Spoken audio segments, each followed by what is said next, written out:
There is, the Rasul sallallahu alayhi wasallam actually had a specified time where he would teach women. Where he would do that. Especially the women of Medina. And actually the women of Medina were different from the women of Makkah. They were actually a lot more bold. And the Sahaba even noticed they were more bold. Like Umar radiallahu anhu said, they're not like the women of Makkah. So there was a difference between them. And they're outspoken. And we even know that from many athar and many hadith texts. Like, Umar is giving khutbah radiallahu anhu and a woman gets up and says, you can't say that. Allah said this. Like, lady, why are you not in the sister section behind a glass? Why are you... Oh, and you're talking to Umar. Umar. You don't want to point a finger at Umar like that, but she did. She's like, gutsy lady, She did that. And, there are assumptions that men and women should not interact with each other at all, under any circumstance. That's what Islam wants. That isn't true. As a matter of fact, non-mahram, man and woman, talking to each other in public, outside, is mentioned in the Quran. Musa alayhi salam went up to two girls that were not his mahram. Then he went over and talked to them and said, what's wrong with you ladies? Ma khatbukuma, what's wrong with you? And they said, well, we can't feed our animals until the whole flock is done. They had a conversation.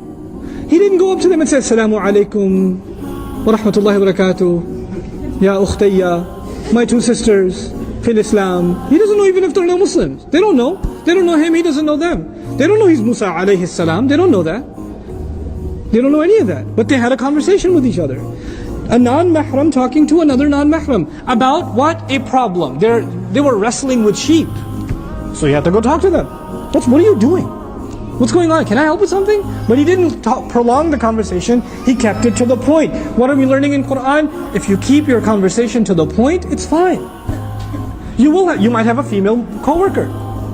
You might have a class. I have students. I have to answer their questions. They have a right to me as much as the brothers have a right to me. Because I'm teaching a class, it's a matter of justice. I can't put them in the back and not give them the same kind of attention. It's not fair.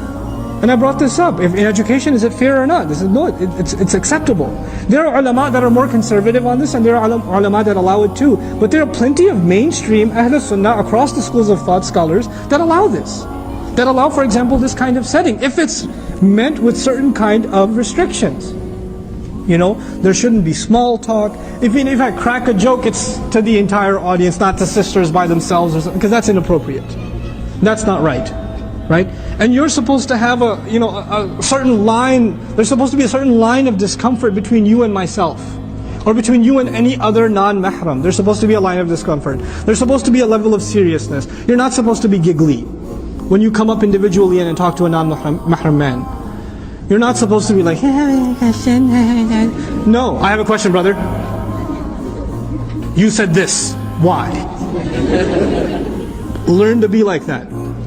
Learn not to be giggly around non-mahram men. Not smiley. Jazakallahu khairan for so many things you're doing. No.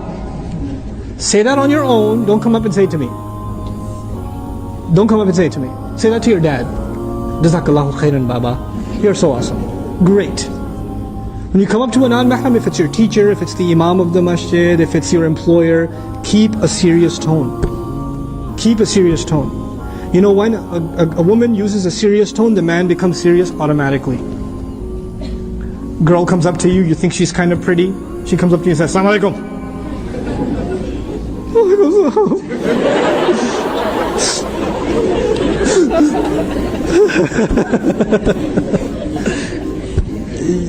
You're not going to get your play around now. It's done. It's over. But she comes up to you and says, assalaamu alaikum wa rahmatullahi wa barakatuh. No good. No good for you. Then you'll be like, oh, wa alaikum assalam.